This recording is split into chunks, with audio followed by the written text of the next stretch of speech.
Good morning. The Committee on Parole is reconvening. Time is 9:25. Would the offender please state your name and your Department of Corrections ID?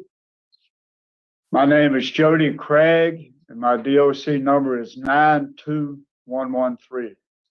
Good morning. The Committee on Parole is reconvening. Time is. We're getting feedback. Okay. Would everybody please mute the mics? Okay. Mr. Craig, my name is Alvin Roche. To my left is Mr. P. Freeman, and to my right is Mrs. Bonnie Jackson. We'll compose your parole panel this morning. Let me explain the process to you. I will read some information into the record. Once that information is in the record, we'll conduct a parole interview with you.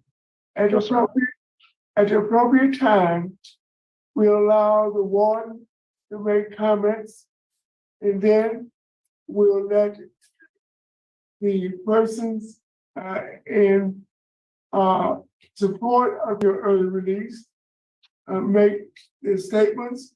Speaking will be Mr. Karen Myers of the Louisiana Parole Project, and Mr. Andrew Huntley, who will not be speaking, and Mr. J. Jackson, a Catholic chaplain, will speak in your favor. At the appropriate time, we'll let people in opposition, and would Mr. Hank Haynes open your mic? Mr. Hank Haynes is the Webster Parish Sheriff Deputy. Would you please introduce or have them introduce yourself to people in the room with you? I'm Sheriff Jason Parker here in Webster Parish. In the room with me, I have former Sheriff Gary Sexton with me. Jimbo Yoakum represents the 26th Judicial District here in Webster Parish. Chief Deputy Hank Haynes, and also not present is Representative Wayne McMahon, who asked me to be his proxy here this morning. Thank you, Mr. Haynes. Also, we have Ms. Cynthia Gales speaking in behalf of the victim, and well, she will not be speaking, but she's here in support of the victims, and Mr. George Dosep, a victim advocate assistant, who will not be speaking. In person, we have Mr. Justin Lewis, who will be speaking, and it's Representative Robert Mills, Senator Robert Mills. And Senator, will you be speaking? No, sir. No, sir. Okay. But Senator Mills is here in support of the victim's family. Yes. Thank you. After all those persons have made their statement, and then we'll allow you to make a brief statement on your behalf before we vote. Do you understand the process? Do you understand the process? Yes, I do. I do understand it. Mr. Jody Craig, Mr. Craig, you are a second felony offender. Your offenses are second-degree murder and aggravated kidnapping. You were sentenced to life, and I think those sentences running consecutively, and no, those sentences were running concurrently, and you received a commutation of sentence on January 24th, 2023. Governor Edwards signed your commutation of sentence, and it commuted sentence to 99 years with immediate parole eligibility. Is that correct? That is correct. And your new parole eligibility date is January 24th, 2023. Your adjusted good time date is June 28th, 2029, and your full-term date is January 6th, 2079. Is all that information correct? Yes, sir, I believe it is. That was all on my new master prison record. Right, great. And your case has been assigned to Mrs. Jackson. Would you please answer Mrs. Jackson's question? Yes, sir. Good morning, Mr. Craig. How are you doing today? Good morning. Yes, ma'am, doing well. Your case has been assigned to me, Mr. Craig, and I've reviewed it, so I have some things to talk to you about. You appeared before the board on May 17th of 2021, and by a 4-0 vote, the board voted to recommend a commutation to the government. I was not on that panel at the time. I had not been confirmed to the board. So I didn't have the advantage of having participated in your clemency hearing. So some of the questions I asked may have been covered in your previous hearing, but since I wasn't a part of that hearing, I may have some additional things I want to talk to you about.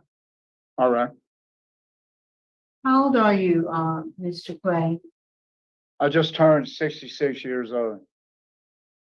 And how long have you actually been incarcerated on these charges? Since 1979, which is working on 44 years.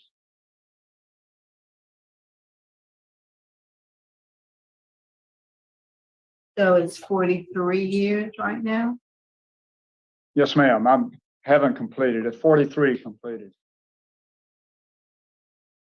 And so you were how old when you committed these crimes?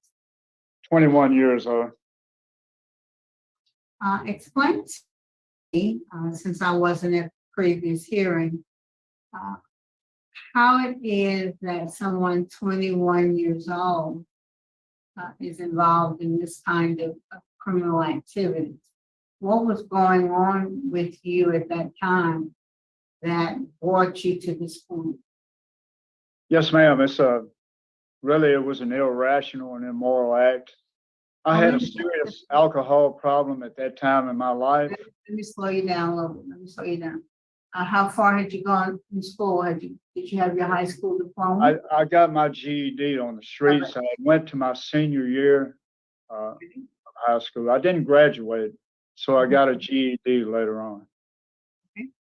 And why didn't you graduate? I was expelled from school for not giving an oral book report, and I had refused to give it. And so I was expelled, and I just never went back my senior year. And once you were expelled from school, what did you do? I started to work in the oil field on a workover rig.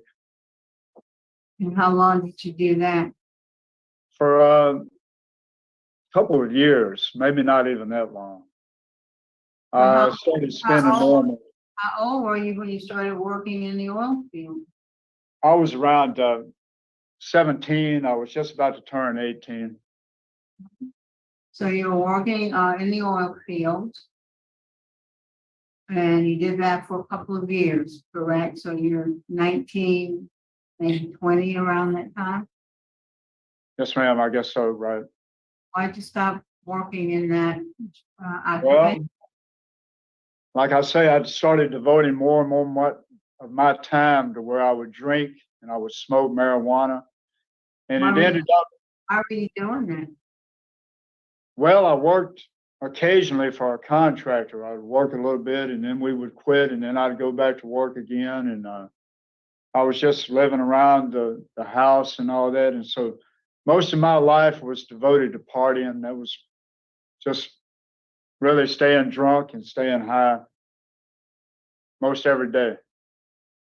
What kind of drugs were you using? Marijuana, speed, pills, but mainly alcohol. That was what I really relied on. So you consider that you were an alcoholic then? Yes, not then, but later on, after all this, when I had hit bottom, when I encountered the Alcoholics Anonymous program, I began to realize I was an alcoholic. So let's talk about, this crime, or these crimes. It started off, at the home of Jim Rogers, is that correct?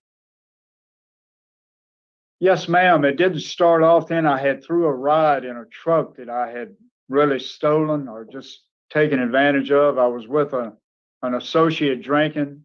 I took the truck and I threw a ride in it, and that's how I ended up at the home of Rogers. Did you know Mr. Rogers personally? no, ma'am. And what happened when you got to Mr. Rogers' house? I believe that I had a weapon on me, and I went to their house and I was looking for a ride for them to take me somewhere, wherever I was going. About Mississippi, you were in Texas, this is Tyler, Texas, I was around Texas at that time. and, so you went to the Rogers home with the intent of doing what? Well, this is what's so irrational about it. At the time when I threw a ride in the truck, I was looking for another ride. So when I ended up there at that house, I saw a man in the field that was cutting wood or something. And I went to the house. I didn't know these people. And when he pulled up, that's when I pulled the weapon on him, and I was wanting a ride, transportation from him. Well, where were you trying to go? Well, I really didn't know where I was wanting to go. I told them something about I was heading to Arkansas or Florida, but I was very, very intoxicated at the time. Well, but you lived in Texas, correct? Yes, ma'am. So why were you so desperate to get to Louisiana and then Mississippi? Well, that's what doesn't make any sense about it. Like I say, the only thing I can say, I didn't have the soundness of mind. It was irrational. Ask you this, did you ever indicate that, did you shoot somebody, in Texas? I think I told them that, but that was just something I had made up. Something to where it, in my mind, maybe it gave me a little bit more control over them or whatever, but I had never done anything like that.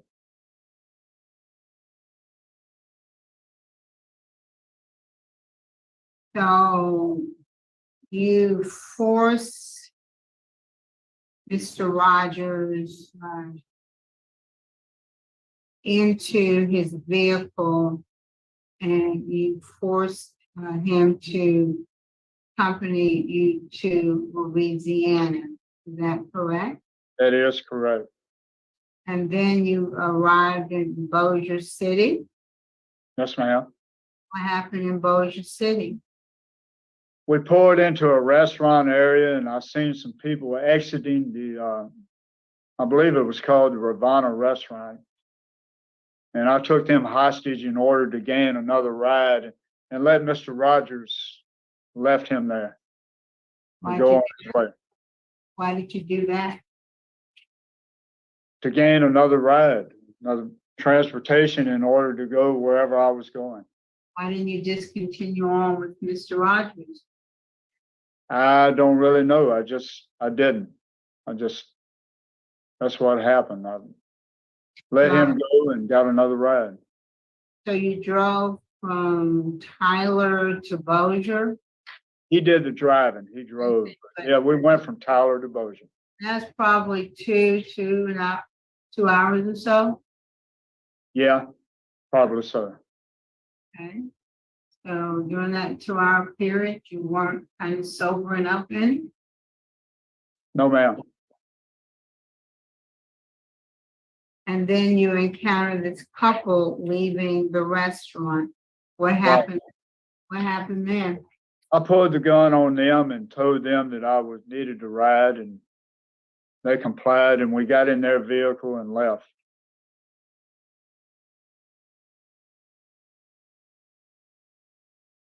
Again, you still haven't figured out why you're trying to go to Mississippi? You have family in Mississippi? I think I told somebody I may have been going to Arkansas or Mississippi. That wasn't really I didn't really know where I was going, to tell you the truth, but we headed out. Well, it kind of troubles me that you can't provide.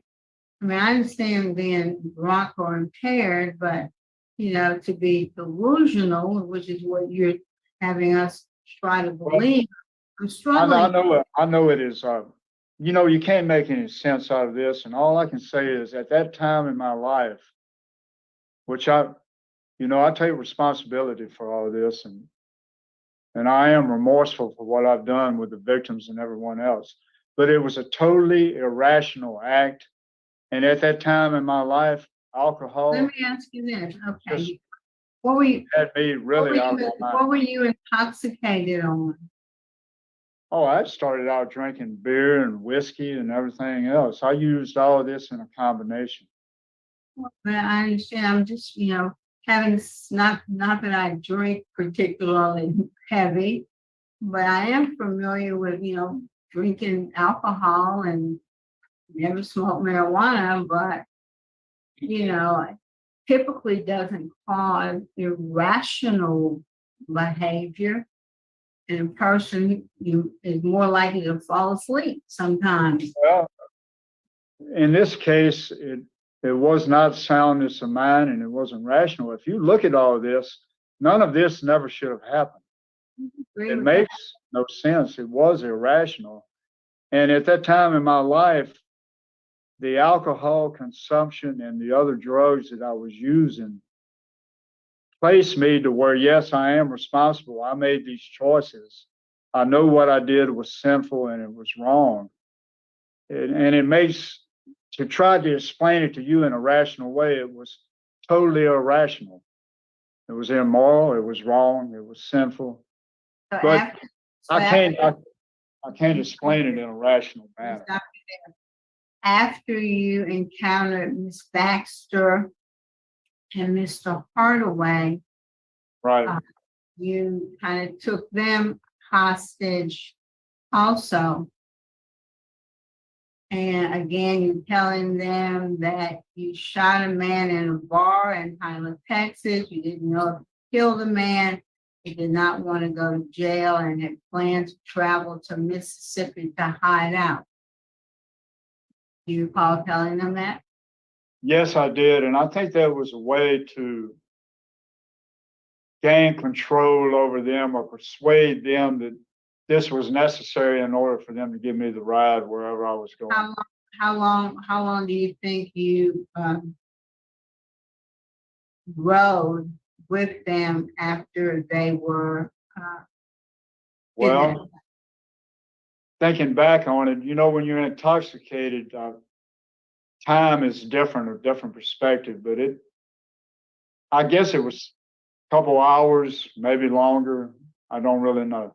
Yes, I'm struggling with the 2 hours, 2.5 hours from Tyler, and then the 2 hours to Delhi. And We were on the interstate, so yeah.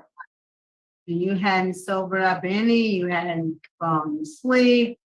I'm struggling with that. I'm just gonna be honest with you, I'm struggling with that scenario.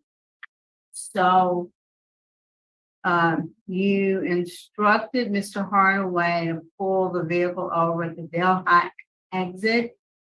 And you and Mr. Hardaway got out of the vehicle. You had a conversation with him, and Mr. Hardaway was shot 3 times. Is that correct? That is correct. Why did you kill Mr. Hardaway? There was no reason for it. Well, something prompted it, Mr. Craig. Something prompted it. Well, at that time in my life, and like I've come and thought about it many times myself and self-examined, really no reason for it. And maybe at that time in my life, because of that, the essence of it the evil of the whole situation prompted me to do what I did. Did you know Mr. Craig and Mr. Hardaway? I had went to school with him. I didn't know that was him coming out of the restaurant whenever I approached them. I didn't know it was him, but later on, at one time in my life, we had went to school. When did you realize that you knew Mr. Hardaway? Oh, after they got to talking when I was in the vehicle with him for a while, going down the road. What prompted you to ask Mr. Hardaway to pull off the highway? What prompted me to do that? I guess I had in my mind at some point, I had come to the conclusion that I was going to shoot Michael Hardaway. And why did you come to that conclusion? Well, that's the question there is that Was it there was no reason for it. because you informed Baxter, and Miss Baxter was a female. You informed her that you killed Mr. Hardaway because he could identify you. I was already identified though, Ms. Chairman, because if you look at this whole case, when it started out, they already knew who I was and everything else. So I probably did tell her that, but that's not the reason why. And then, As I said, there was no reason for it. It never should have happened, but it did happen. and then you continued driving. Let me go back in my memory. I think I had her drive.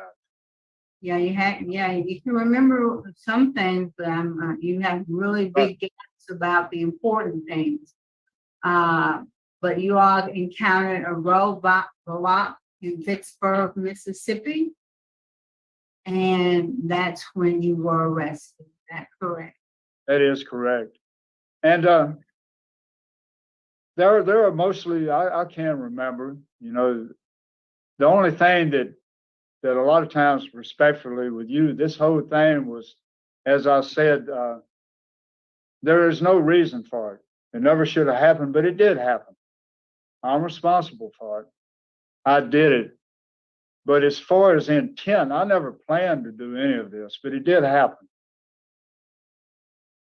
It was an irrational act. And the only thing, through years of self-examination in my life and coming to the conclusion with self-help programs and being, my involvement with the church, where I received my redemption and forgiveness of sin.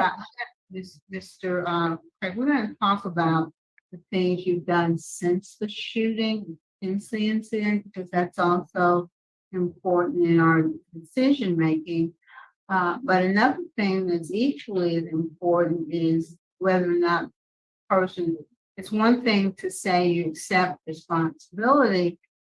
It's another thing to evade answering questions that indicate, what actually happened. I know, and I understand that, but I'm not really evading it. I'm just trying to be honest about it.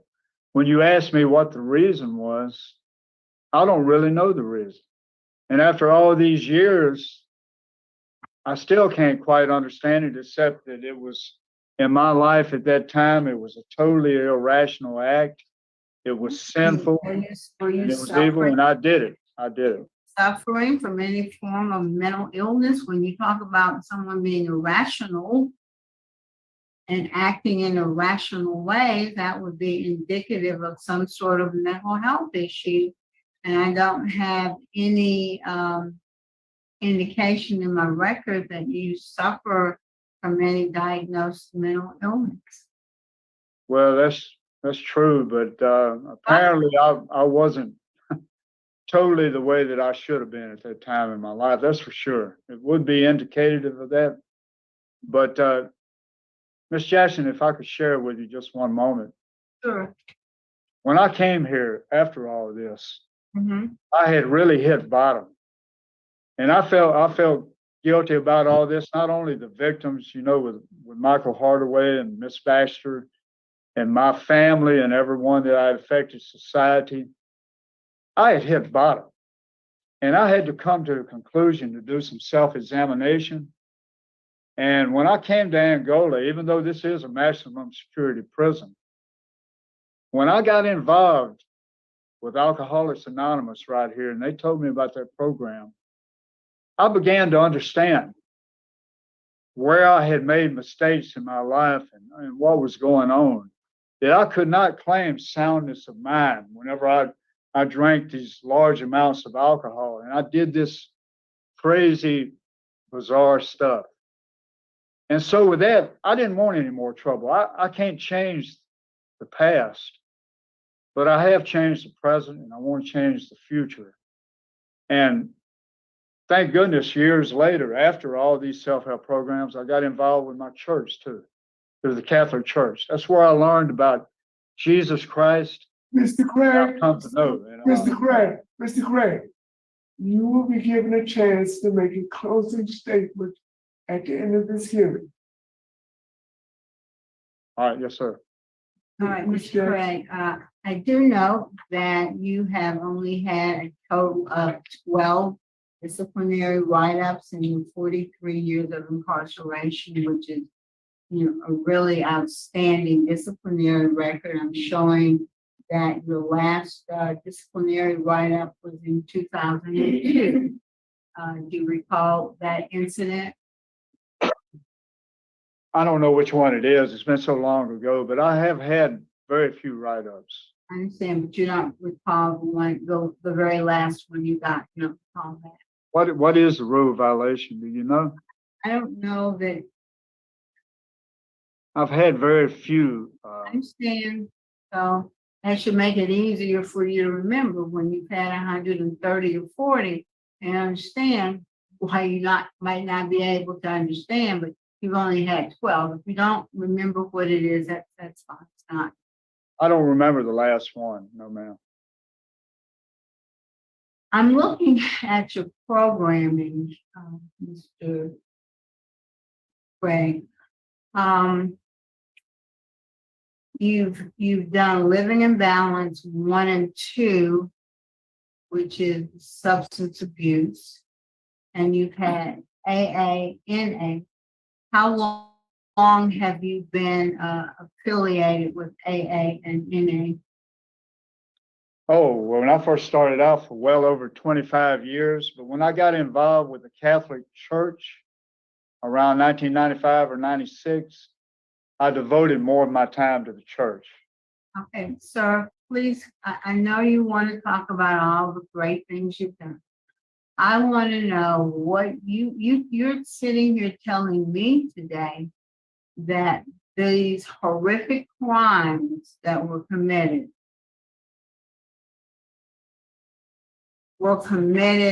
as a result of your intoxication and your impairment. No, ma'am, I'm not blaming it on that. It was a very big influence. I'm responsible. Stop talking. So the next question is, what have you done to address what was obviously a problem for you? And the only substance abuse programs that I see are Living in Balance and AA and NA. Now, Living in Balance has a start date and an end date, but AA and NA are open-ended. And I wish you would answer my questions directly. You will get a chance to talk about other things. But when did you first begin participating in NA and AA?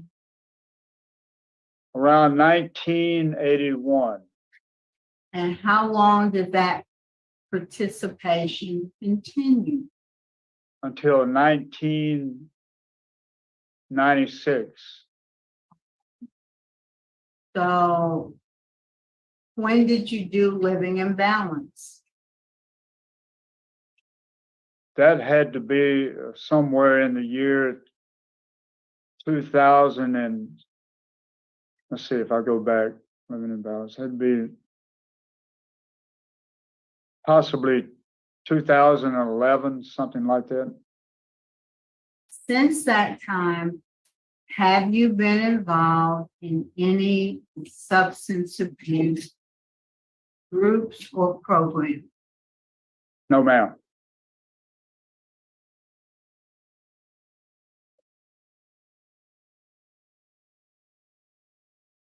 And then I see Cage or Rage, and which is an anger management course. My concern is that you've taken very few programs that are extremely good programs within the Department of Corrections. I'm not discounting the faith-based work, but that doesn't always kind of hit on the areas that you need work. And so when I looked at your record, and I've seen inmates who've been in prison as long as you have, who had no thought of ever being released, and yet they took program after program after program to help them understand themselves, why they committed the crime, and how to become a better human being without regard to whether they be released or not. And I was just struck by the fact that you did not have a lot of DOC programs. You did some faith-based programs. I don't discount those, but they don't always get to the meat of the heart of the issue. And that's my concern. So my question to you is, why haven't you taken more of the programming offered by DOC? The answer to that question, Victim awareness, which for a lot of offenders, that is a aha moment, a light bulb going off moment. And I don't see that you've taken victim awareness. oh, that's an excellent program. Take it. Yes, I'm involved in it right now. So you only started taking it recently. Right. But you know, that's correct. But I think you wanted me to answer the question of why I didn't have more programs, I believe. Yeah. The reason why is because whenever I got involved with the Catholic Church and encompassing all of this, and I learned of Jesus Christ, a lot of these elements that are within these other programs, we had all of this. We had classes, we had all of this, and I devoted most of my life and my time to the church. And so, not discounting some of these programs are really good, but I had over 25 years or 30 years of AA until I got involved with the church. So whenever I got involved in the church, most of my life was devoted to that.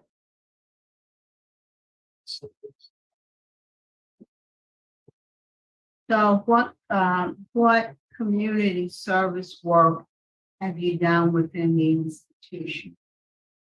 For community service work, I've served my Angola Catholic community as a Catholic peer minister.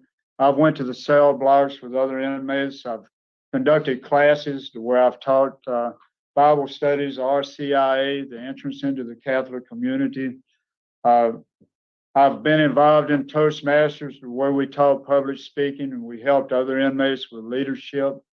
I've taught some educational classes, as a tutor, to where I was involved in that, helping other inmates get their GED at one time. And just over the years, I've tried to give back to my community. I believe in service to help others to bring about a healing in order to make them better people also, if we can share our gifts to. Well, let me ask you this, since you're in victim awareness now, but you feel like that's been covered in your religious studies, tell me and this board, in what ways have your actions impacted the lives of other people? All my actions whenever this crime was committed. What was the impact for Oh, its impact was definitely bad for the victims that are concerned. I mean, the impact of the trauma that I caused other people by doing this. How about this? Let's start with Mr. Rogers. How do you think your crime had impacted Mr. Rogers and his Oh, I family? think it was very traumatic to Mr. Rogers and all with his family and what he went through with the threat that was concerned.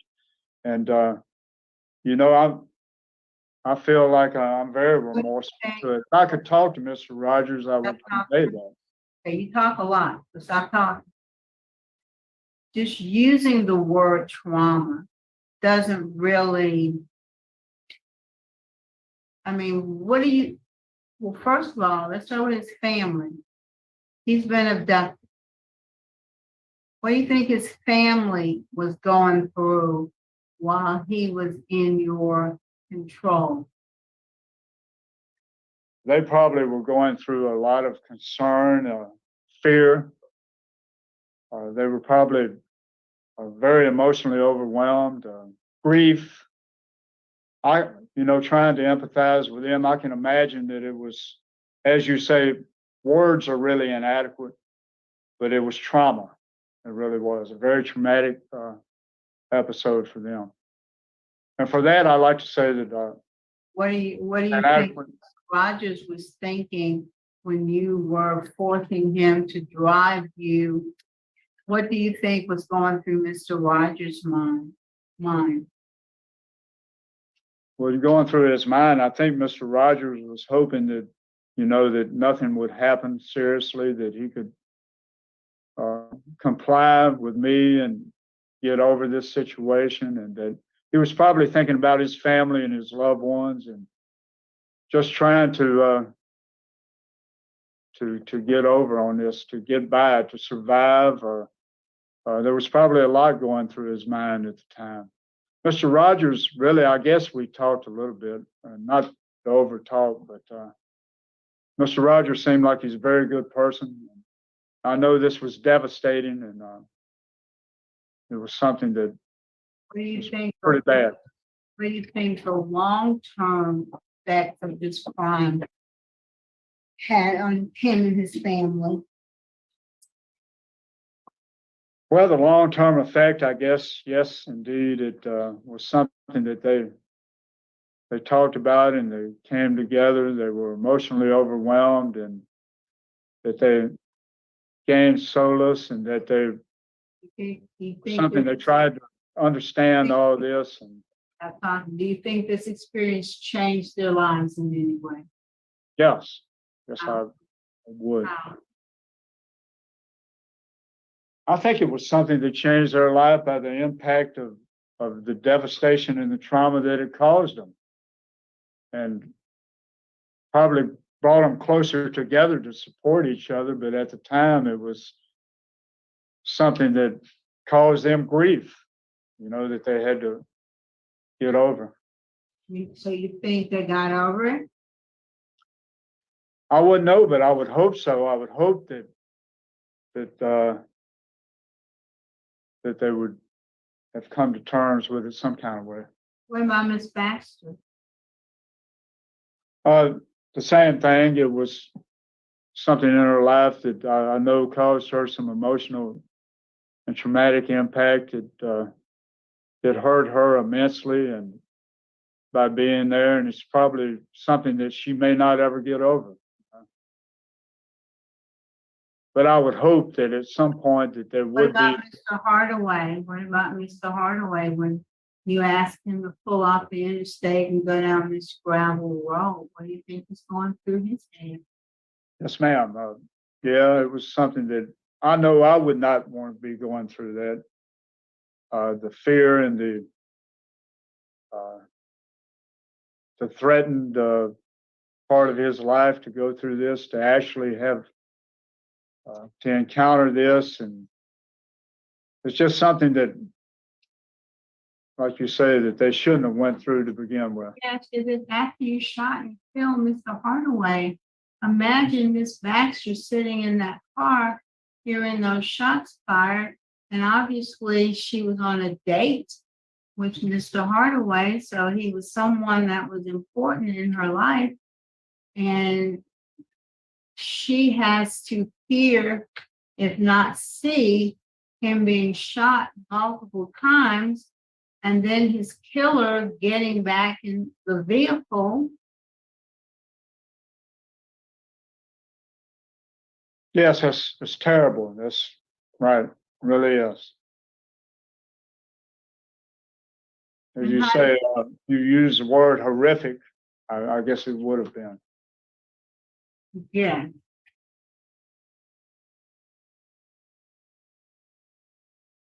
And what about Mr. Hardaway's family?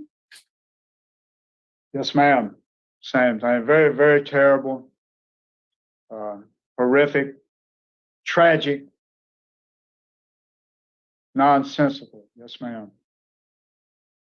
Very much so. I can well understand that and equate with it. Just terrible. So, you know, you've got a lot of opposition to your release. So what would you say to people who don't think you ought to be released? Why should this board this involved multiple victims who endured, you want to use the word trauma? I call it hell. Who endured hell at your hand. Well, what I like to say to that, if I on question how I would do that, I well understand it, and like you say, hell, as you say, instead of trauma. I can't change the past, but I can't change that. And like I say, it was terrible. So what I would like to, Go ahead.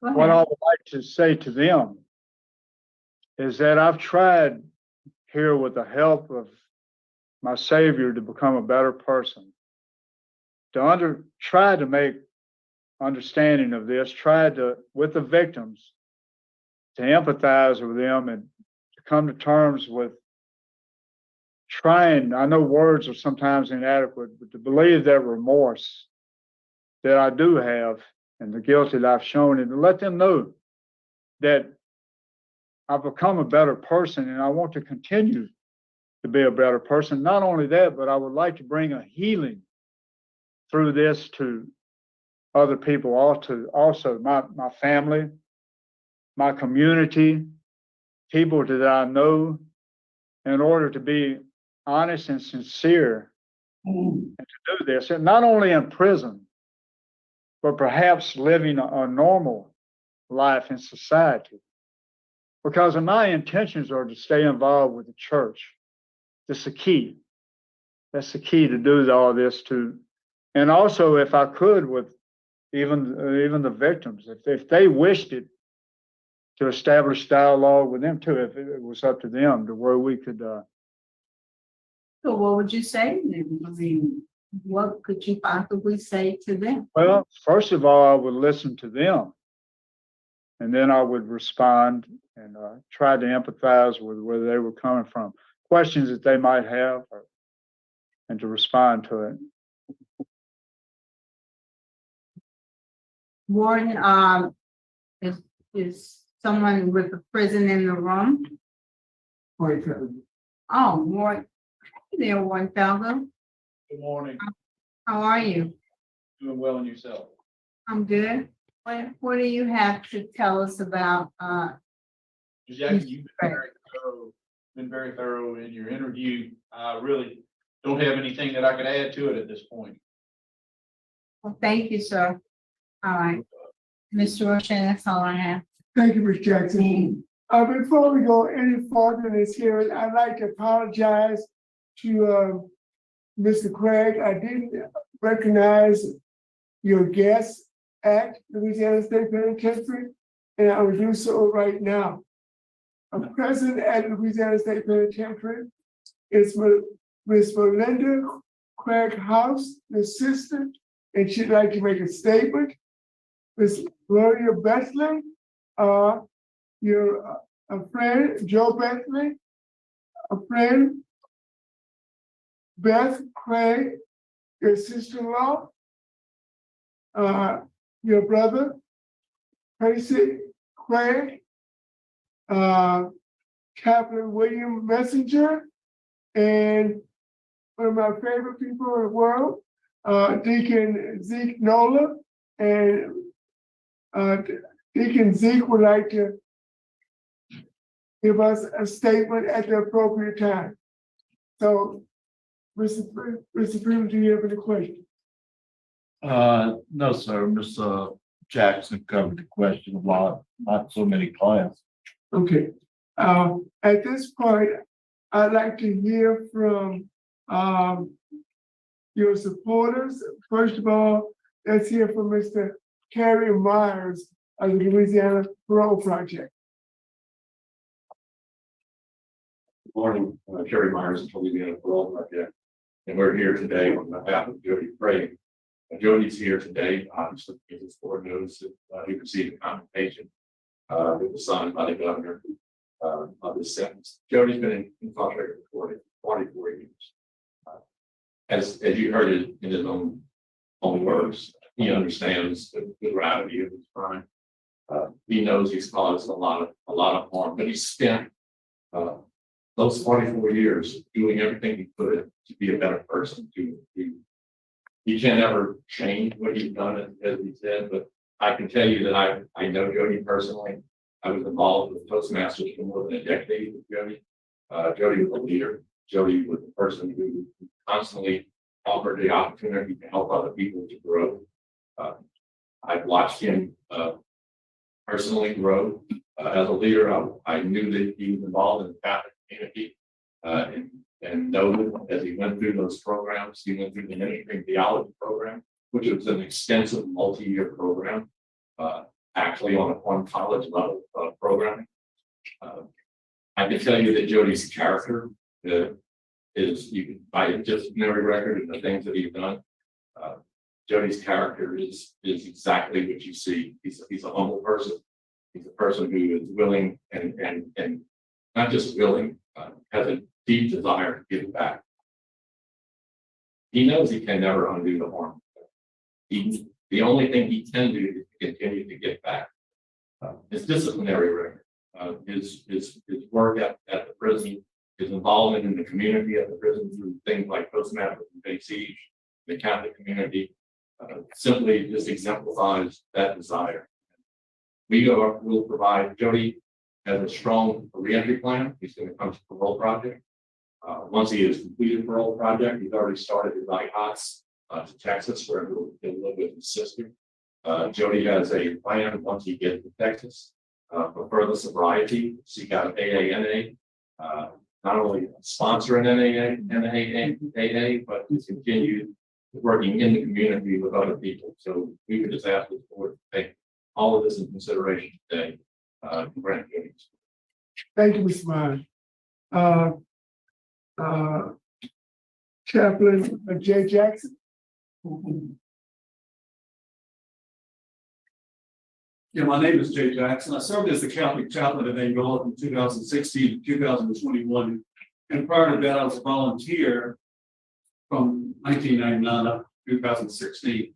And throughout the entire time, I knew Jody quite well. And when I was named full-time Catholic chaplain in Angola, I was faced with a decision to find someone who could be my right-hand man, working in the office with me day in and day out. And I wanted to have someone I could trust, someone who was dependable, someone who was honest, someone who was respected, and competent. And the person I wanted to have in that office with me day in and day out was Jody Craig, because he filled all those criteria. And more important than anything else, Jody was well respected among his peers. In other words, when someone came into that chaplain's office and needed to see or speak to me, Jody was there to take the information, and they knew when they came in to see me or see Jody, they could trust Jody. Jody was very, very confident in what he did. And I guess you might say he made me look good in some cases, because he was so well organized and wanted to make sure everything was done properly and he functionally operated well and efficient. And I can't say enough nice things about Jody. I mean, like I said, I worked with him very, very closely, 5 years, day in and day out. And I'm talking about long days. And so I felt like I got an opportunity to know Jody quite well. I knew the highs and the lows, and I guarantee you there were very, very few lows in Jody's daily life. He had an outstanding attitude. He was always upbeat. He was all, like I say, very smart, very efficient. Always wanted to make sure everything worked out well. And anytime I ever asked Jody, you all above and beyond, he was always willing to do that. So I'm here to speak for Jody. I tested his character. I tested where he's progressed from 40-something years ago to the man he is today. I feel like he will be an asset to whatever community he settles in.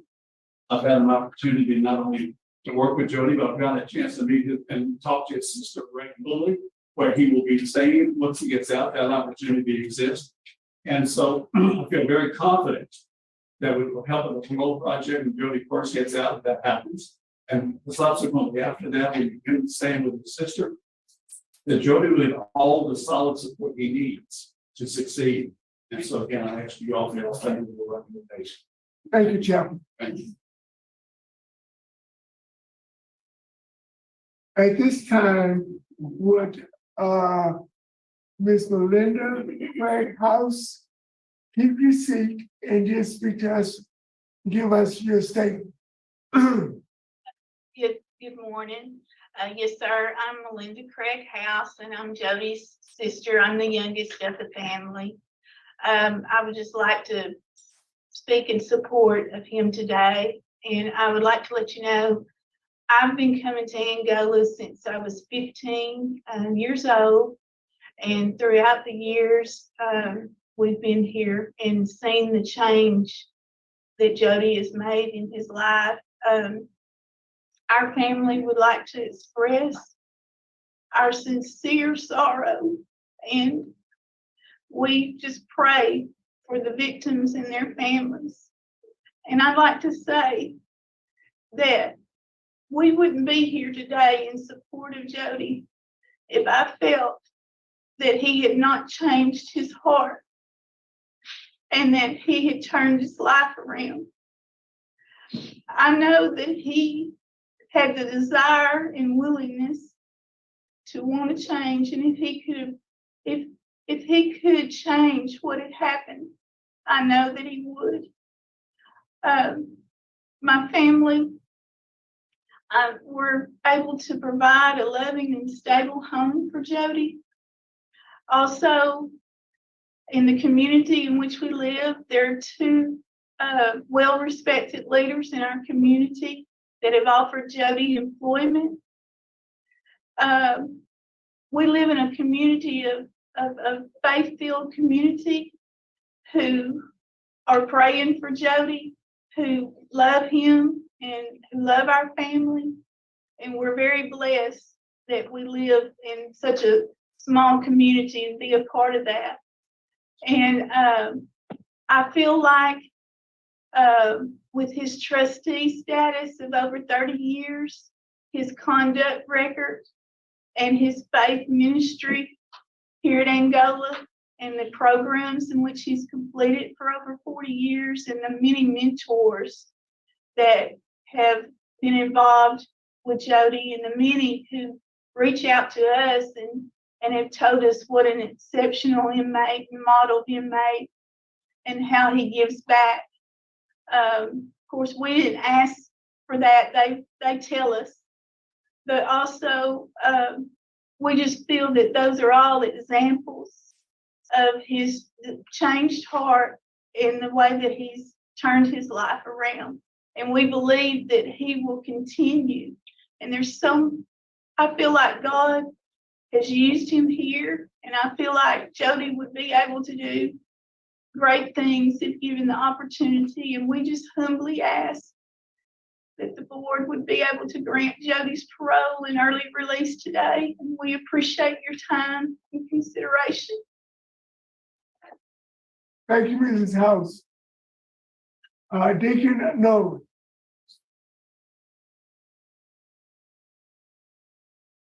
Deacon Nolan, Yes, sir. Hello, Mr. Roche.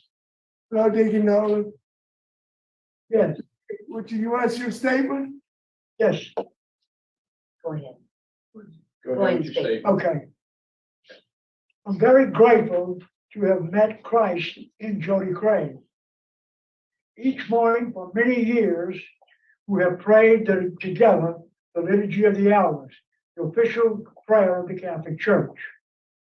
His transformation has been interior, made visible in his voluntary ministry and service to his fellow inmates.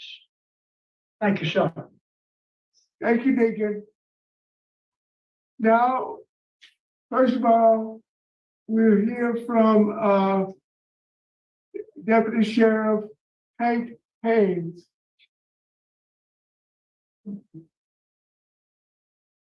Good Okay. morning, Ken. Good Okay. morning.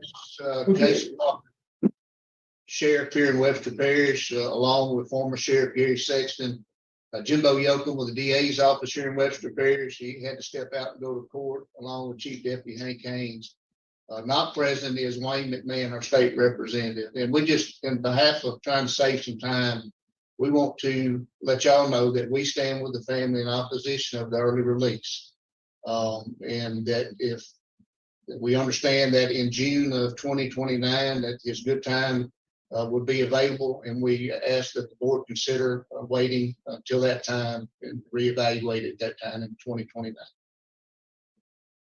Sheriff Parker, Yes, sir. and everyone else in the room had to go to court, right? Yes, sir. At this time, we would like to hear from the nephew of the victim, Mr. Justin Lewis. Mr. Lewis?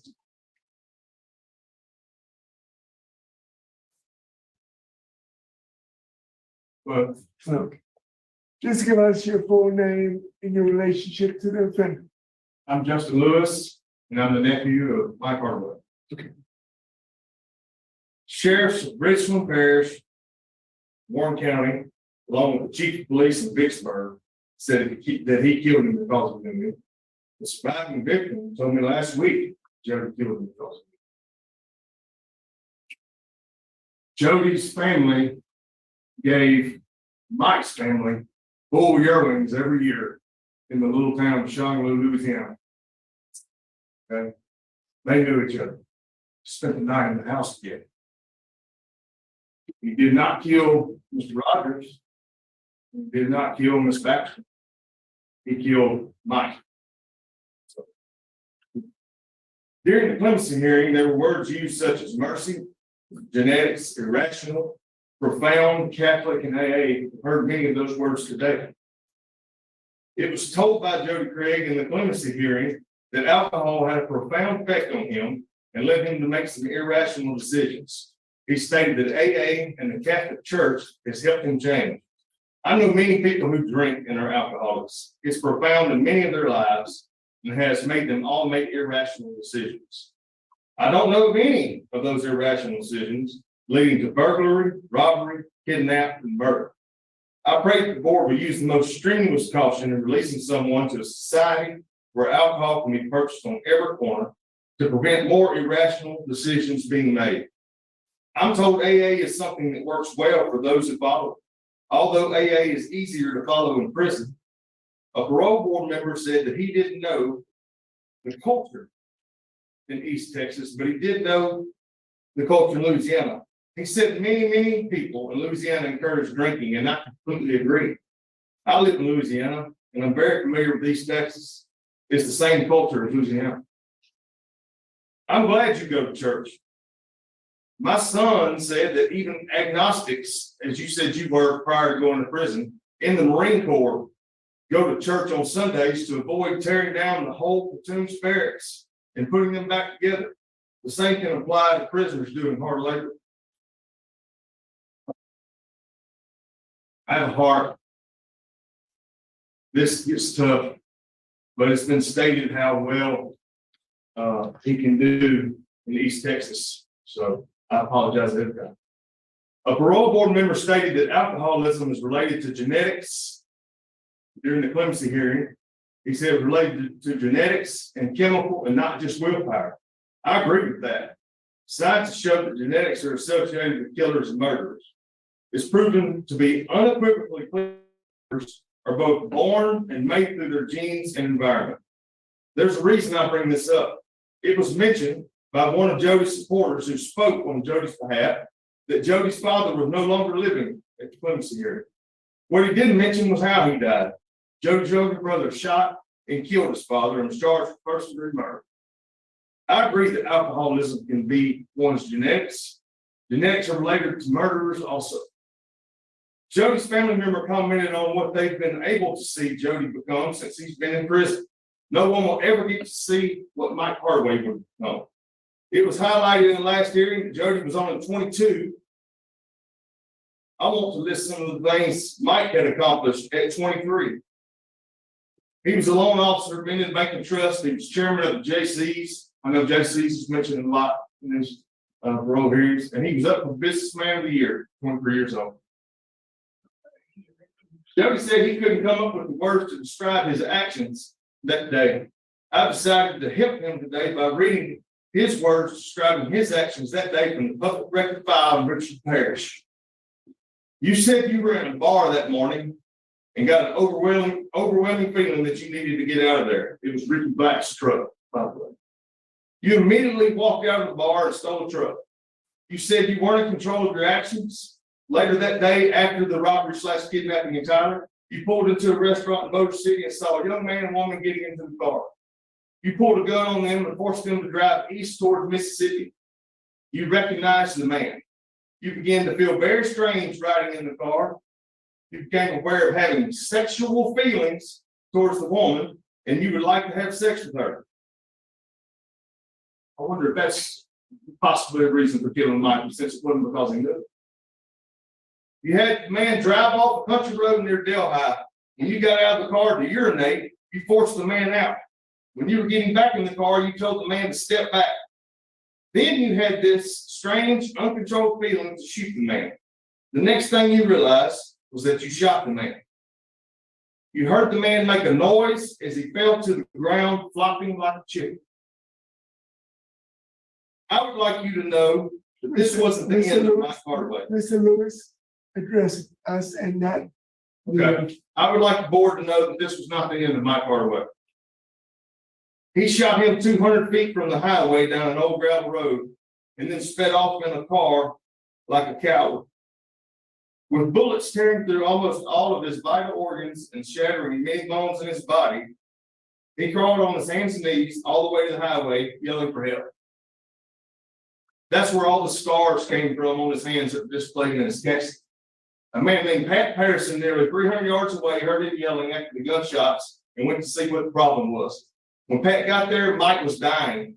Before he faded away, he was able to tell him who you were and who he was, and that he had sympathy, and that they were headed towards Mississippi.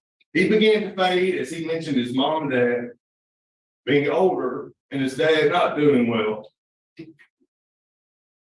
He died moments later. When y'all voted last time in favor of community and sentence, you told me that this wasn't a vote to turn him loose. You said you'd heard me when I spoke of how this destroyed Mike's parents.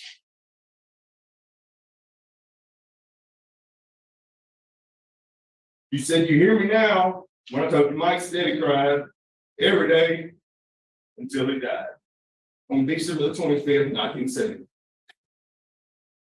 Please hear me now when I tell you that 66 years old is too young for Jody Craig to be released for this crime. He's still healthy enough to commit more crimes. If genetics is a concern to murder again or drink alcohol again, he might want revenge on my family for speaking the truth about him. I welcome his revenge.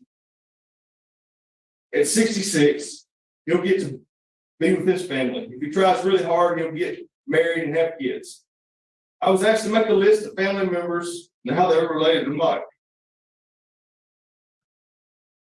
I wrote it out and there was something noticeably missing. It listed Betty Lewis, sister, Reagan Hardaway, nephew, etc. There were no names listed that had wife, son, or daughter beside the name. That's a crime in itself. So remember, when they introduced me in the beginning as the victim's nephew, that Jody Craig took Mike Hardaway's opportunity for anyone ever to be introduced as my son or daughter. 66 is too young for what he took away. The way I look at this, can any of you tell me how many years is worth taking in life? Can anyone tell me 43 years is enough? Sincerely, the victim's nephew, Justin Lewis. Thank you, Mr. Lewis. I think that concludes the statements from the opposition and from the support. Now, Mr. Craig, we have 3 minutes only to make a closing statement. Well, thank you, Mr. Roche and Ms. Jackson, and also the other member of the board. I'll keep it concise and short within those 3 minutes. I had actually written something out, but I had left it in the other room, so I'll use it in my own words. First of all, I'd like to extend my apologies and my remorse and my regret that all this happened to all the victims, whoever they are. I take responsibility for my actions. And like I said earlier, sometimes words are inadequate, but I want to convey that I feel this. When I came to Angola, this is a place where we come present for the negative consequences of sin in our lives. But I'd like to share one thing also. This is also a place of redemption.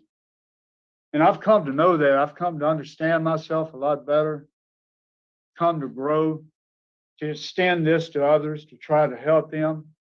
I received forgiveness of sins and the promise of eternal life. And I thank God for that through the church, my relationship with Jesus Christ, and of course, all of the that help us to become better people.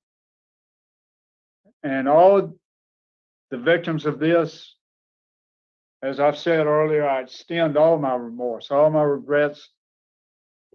I'm sorry. And as I said earlier, it was a totally irrational act. All of this never should have happened, but it did happen. And for that, I regret that. And, I accept responsibility. With that, Mr. Chairman, that's our closing statement. Thank And you, I Mr. appreciate the board. Thank you for your mercy that's been shown. Thank you, Mr. Craig. Is the panel ready to vote? Yes. Ms. Jackson? Mr. Craig, let me first thank all of our participants here today, those in person and those online. Appreciate your input. It helps inform our decisions. Mr. Craig, as I said, I was not on the panel back in 2021, but I can understand why there was a recommendation. So you had done some good things, you stayed out of trouble. But I'm going to tell you that for me, I still have some concerns about you. You know, it's one thing, I listen very closely to people. I watch them, I read their expressions, I try to get a sense of who the person is. And sometimes people on the outside look pretty good. You're just looking on the outside. But you can get a sense that there's still something not ready on the inside. And that's how I feel about you today. I don't think, and maybe you're not capable of it, I don't know. But I don't really think that you truly understand just the life-changing trauma that all these victims went through. You know, part of me said, well,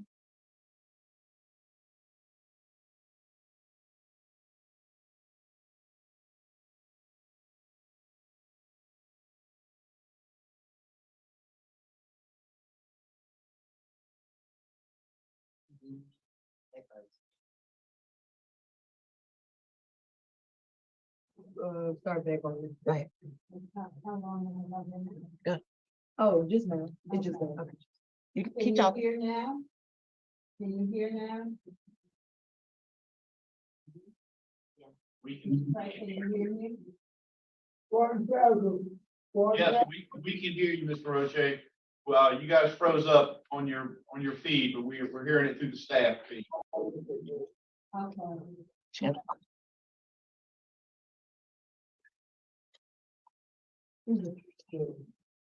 Okay, as I was saying, Mr. Craig, I think you've already received the mercy for the things that you've been able to accomplish. We can have it.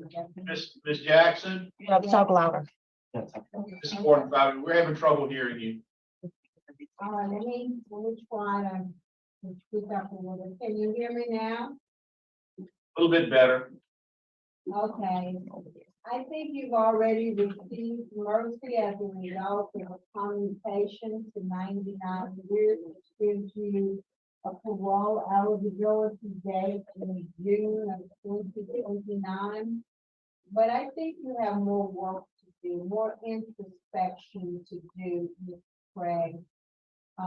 You know, when you say you want to bring healing to this family or all of these victims, there are so many victims that go beyond the immediate people involved in the incident. One way that you could bring healing to them is to show them that you're willing to serve out the remainder of your sentence until your good time eligibility date. That would show that you wanted to bring them healing. So for me, I just think you haven't taken enough programs, and I don't think the programs that you have taken have done enough to address your substance abuse issues and your understanding.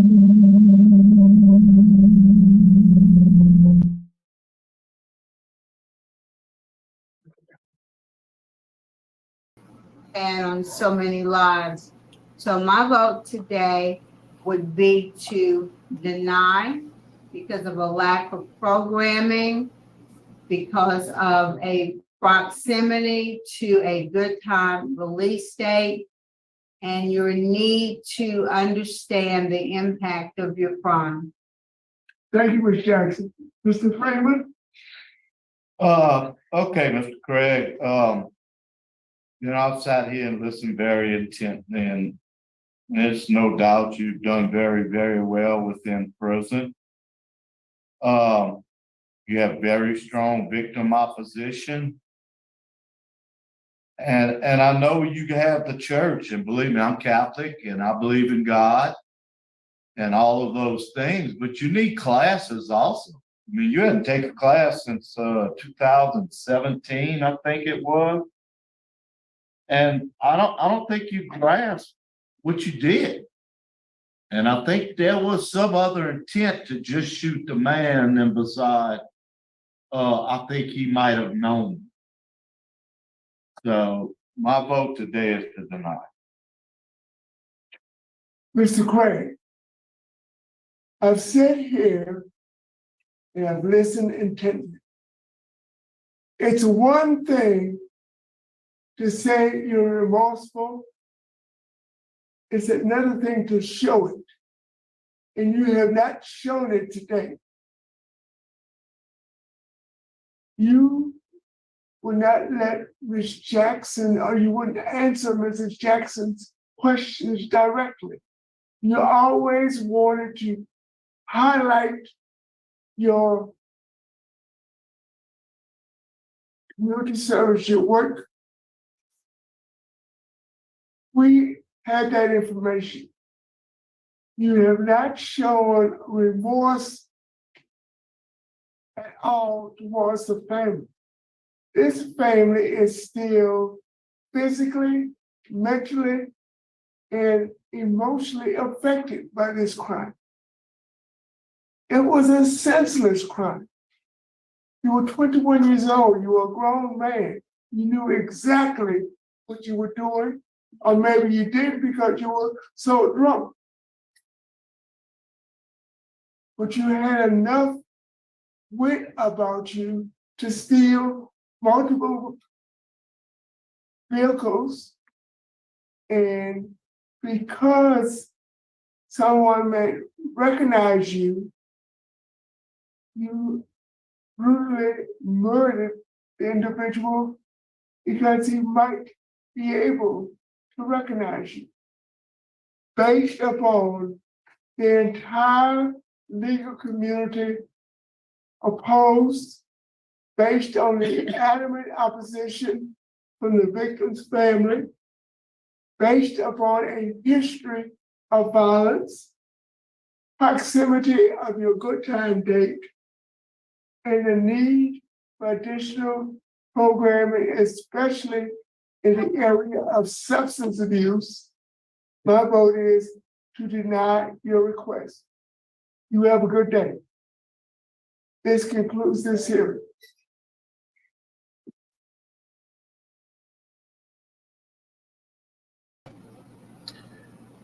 Let's unpack this. There's a few things that happened in this hearing that are unique.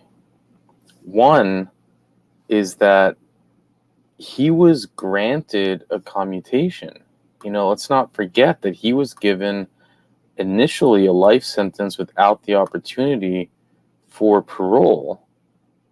And the board commuted his sentence. And the governor signed off on it. These are not typically, I would say even more than typically, I think there's only one other case that I can recall where a commutation was granted and the board then denied parole.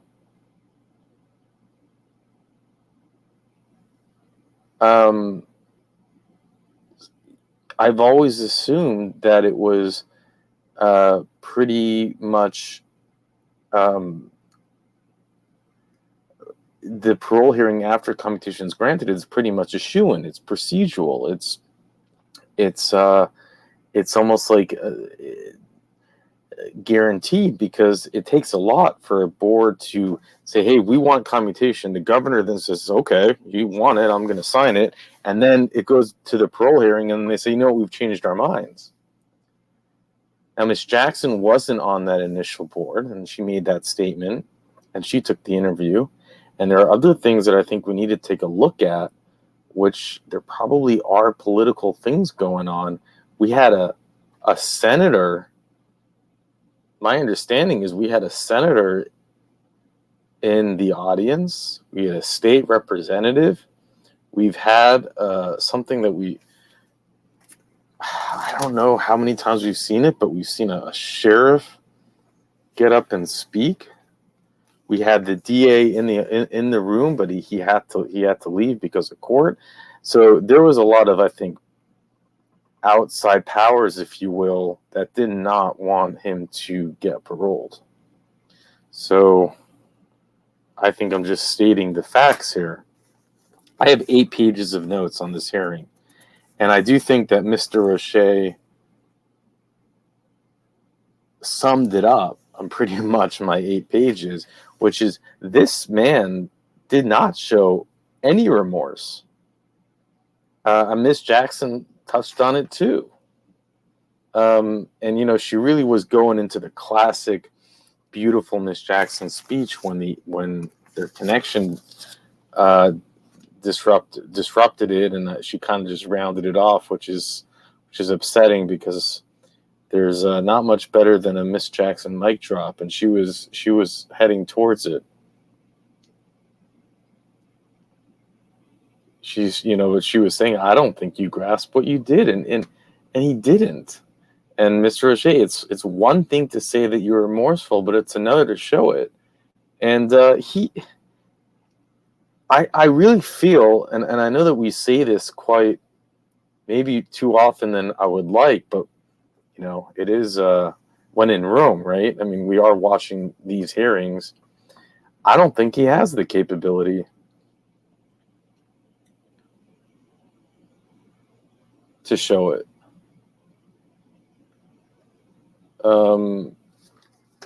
And you know, the kind of the irony is irony the right word? But he refused to take the programs. He only just started taking victim awareness. And because of that, he actually didn't know how to describe, how to verbalize, how to actually explain what the victims were going through, because he doesn't have empathy. He cannot feel. He does not feel remorse.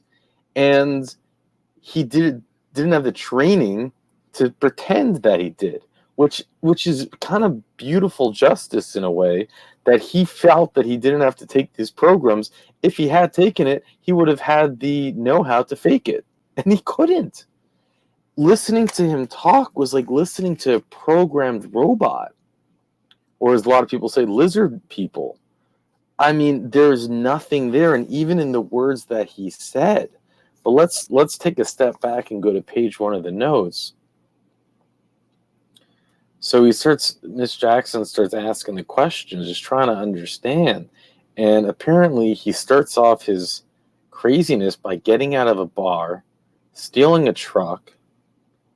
He drives to Mr. Rogers' house,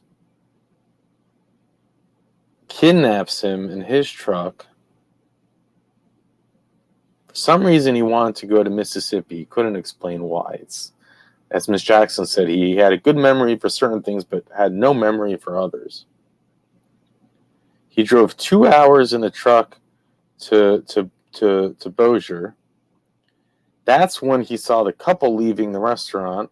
He pulls the gun out and kidnaps them. He doesn't explain why he didn't stay in the same truck with the same person he kidnapped. Miss Jackson says, "What were you intoxicated on?" And he says, "Just alcohol."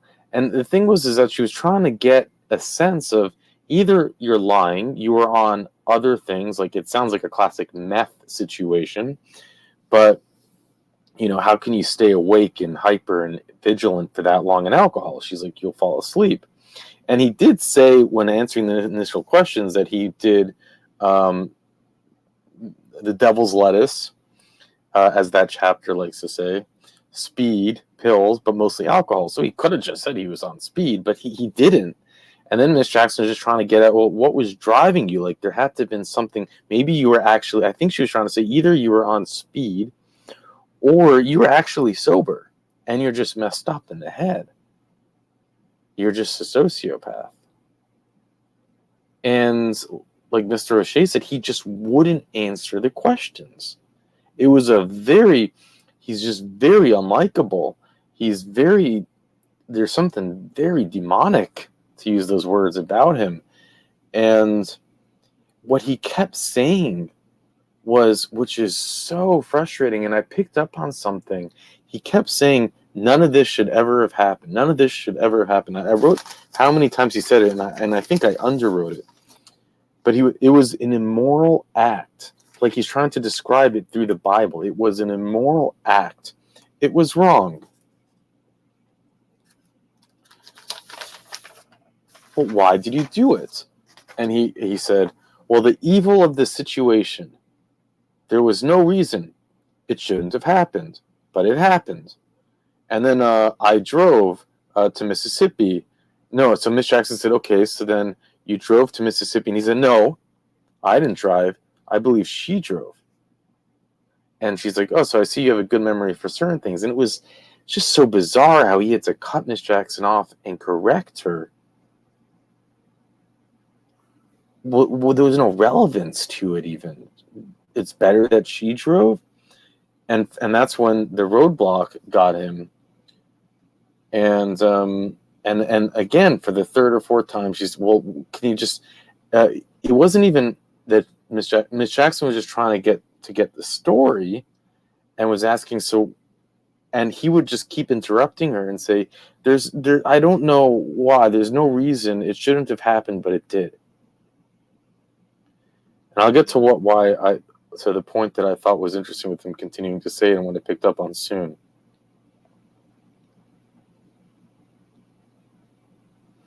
But Miss Jackson wanted to say, but you're telling me that it was alcohol. So, then she jumps in. Right. So what Miss Jackson was trying to get at then was, well, you're telling me that if it was alcohol that made you do this, and he cut her off again and said, no. Alcohol is not to blame. It just happened. And then Miss Jackson's like, no, I'm trying to understand, because let me talk, stop talking. You started AA in 1981 and then you stopped until 1996. And you only started, and she was trying to get to the point of, like, if it was alcohol, then stopping AA, like, why would he do that? And it just wasn't getting across. He was like, no, it wasn't, it just happened. So, but I found God. And so,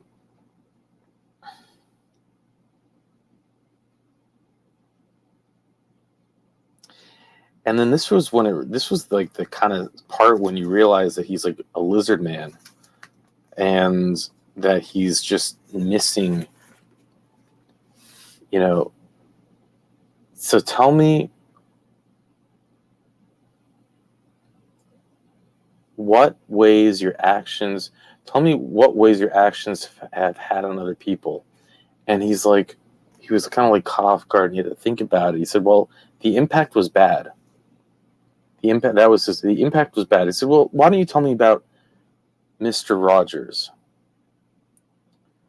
Well, it was bad. I am remorseful. If I could take it back, I would. And I just, the take it back thing, it's so absurd to say it. And you hear so many people say it.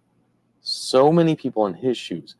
The supporters, the family members of the supporters, and the statement makes no sense.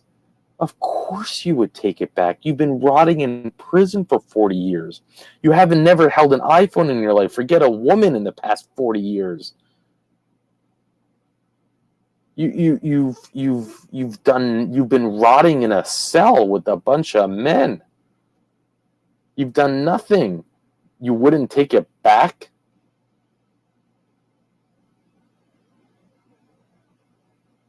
It's just so empty, but so many say it. It's so many to the point when someone doesn't say it, you have to call them out and congratulate them.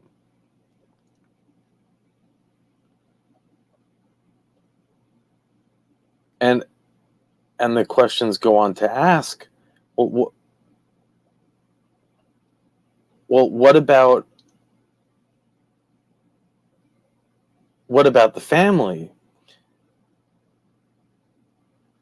And he says, well, I would try to empathize with them.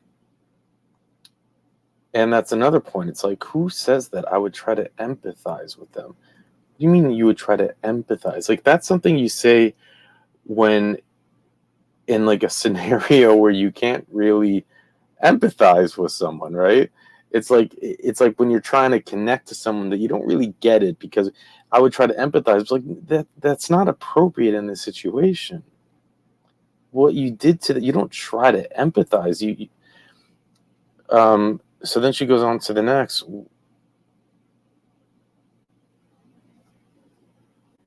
And she goes on to the next. Well, what do you think was going on? And she lists each victim. What about Miss Baxter? And how do you think she felt? And he actually said, well, she probably felt the same way, because she felt the same thing, because he had already listed the things that they felt. They would have been devastated. It was bad. It was something that would have been very bad. They would have been devastated. And then, well, what about Miss Baxter? Oh, the same thing. She would have been devastated. What about Mr. Hardaway? Yes, ma'am. I know I wouldn't want that. Remember, this is the man that he shot. I wouldn't want that. He actually couldn't explain it. He couldn't. There was no. He didn't have the ability to describe anything. And then he went on again to say, if I could take it back, I would. It was terrible. And then he started. He seemed to me like he became agitated. With the questions, and he was like, "Yes, ma'am, it was terrible. It was like rubbing off. It was terrible. It was just terrible." What about the family? Yes, terrible, horrific, terrible. These are the words. And what want to use the word trauma? And Miss Jackson says, "I'll call it hell."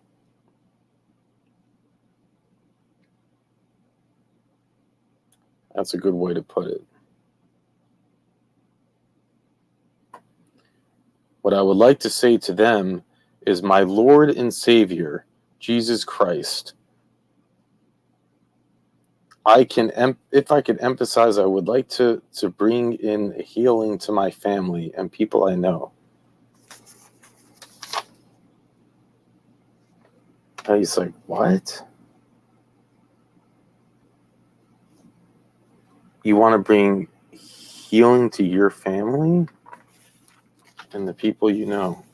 Okay. What would you say to the victims? I would listen and try to empathize with them. He said that again. And then when he asked the warden, I think that's, you guys mentioned it in the last hearing, but the warden said, I have nothing to add. Not a word of positivity, nothing. I have nothing to add. And again, is that, you know? And here's the part that my little aha moment, but Randy Meyer gets up to speak on his behalf. And, you know, I've been saying this for quite a long time now. Randy Meyer and the Parole Project have kind of disgusted me. There are, you know, were maybe 3 or 4 cases that we saw this week where you're saying, why is the Parole Project not there? Like, these are the things that these are the type of cases the Parole Project should be, but they're always at these really horrible cases, and then you wonder why. Well, it's a money-driven thing. It's the Parole Project's all about making money. And when they represent someone like this, it kind of cements it for me. When you listen to what Randy says, it further cements it, and also leads to maybe why some of these people even say what they say in their closing statements. But Randy Meyer basically goes on to say that, well, he mentions that he spent a decade with him at Toastmasters. Remember, Randy spent many years in Angola for taking for taking his wife's life, although they argue that he was innocent. Even his wife's family say he was innocent, and he got his sentence commuted. But so he knew him personally, and he speaks to how great he is. And I don't know what he saw because I couldn't see any of it here. And he continues to say in his speech, he says, Randy Meyer says, he knows he can't take it back.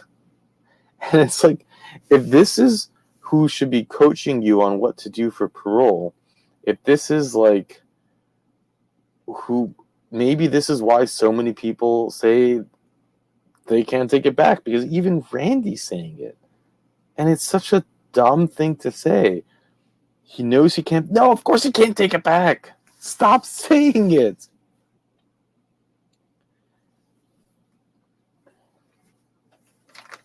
I don't know. It drives me nuts.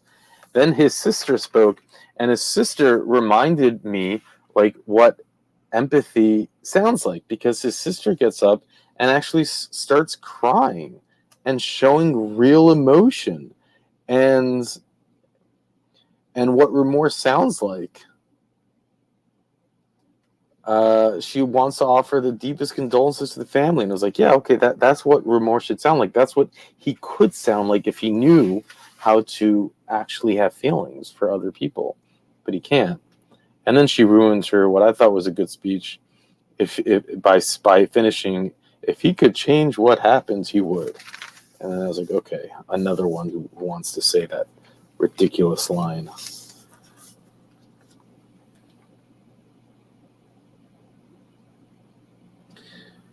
I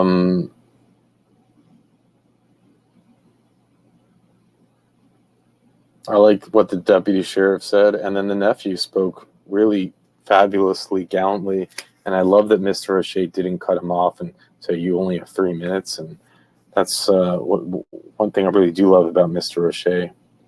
He let him speak, and he pointed out the lies that Jody was saying through Mr. Craig was saying through his entire time, which was, their families knew each other. He said that Jody's family gave his family jewelry. Jody's family gave Mike's family, the victim who he shot's, jewelry every year as a gift. They even had a sleepover, and then he brings up, this was interesting. He says, my son's in the Marines, and he says even the agnostics go to church on Sunday, because if they didn't, they'd be forced to clean up the barracks, so they go to church. And plenty of people in Angola do the same thing. That was an interesting knock on him. And then he talks about the genetics. This part was pretty crazy. Jody's brother killed his father. So here you have 2 brothers in prison for first-degree murder. So yeah, there is something genetically wrong with them. That was a point he brought up. And then he brought up something that he said in his own words, which was that, and this was so disturbing, the day that he was caught, that he in his interrogation, he said that he suddenly had sexual feelings about her and he wanted to have sex with her. Then he took him outside and he suddenly had the feelings that he wanted to shoot him. So he shot him and he flopped around like a chicken. So he in this rampage, really, and I do believe this is what happened, wanted to get rid of him so he could assault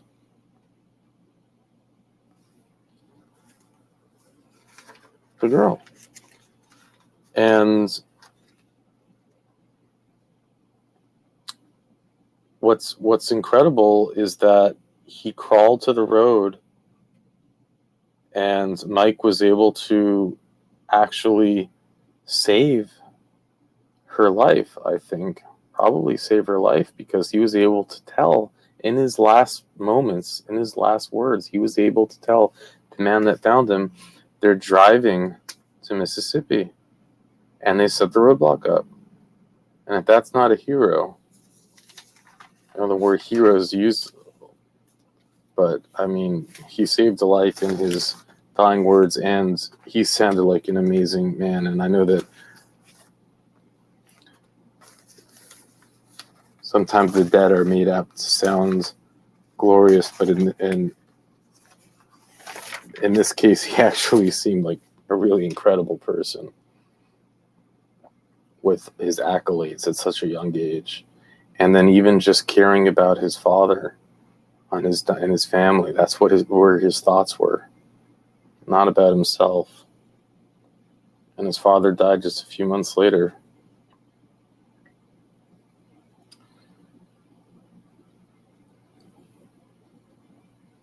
And then you mirror that with Jody's pathetic final statement. I would like to extend remorse for everything that happened to all the victims. This is another thing that they so often say. Everything that happened. They don't say, for what I did. I want to apologize for what I did. It's for what happened. I don't get it. How can you say that? It's not what happened. It's what you did. Take responsibility. It's another thing that so many, I think at least 90% say those words.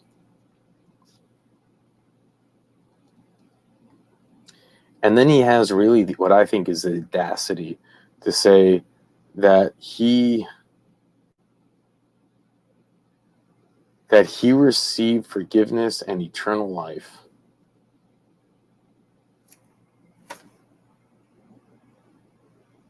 And you want to believe it? That's great. You want to, but his timing, you don't say that at your commutation. This isn't about your connection with your religion and your belief. And Mr. Freeman touched on that. This is about your commutation hearing. Don't bring up the word forgiveness. Don't say you received forgiveness and then like eternal life. I don't think he even realizes, or he thought that would be some spite that he could throw back at the victims, at the ones he hurt. Like, I don't care. I'm good. Which I think it could be that's what he was doing. And then again, he says, to all the victims, I'm sorry. It shouldn't have happened, but it did. And I regret that. It shouldn't have happened, and it did. It's like,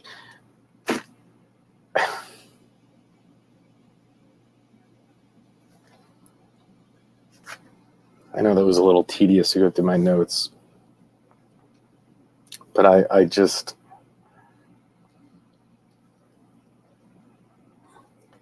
I do think that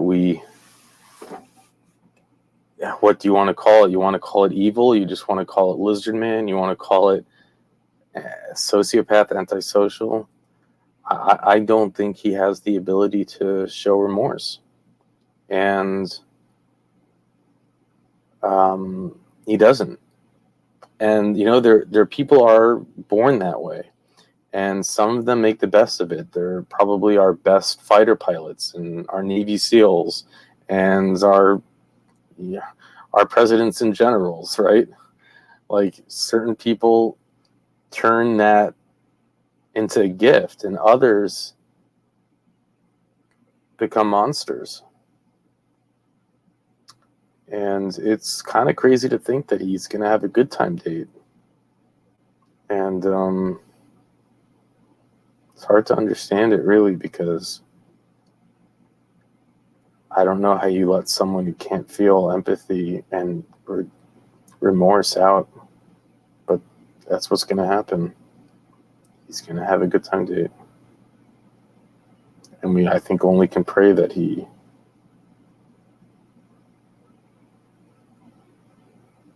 doesn't do it again.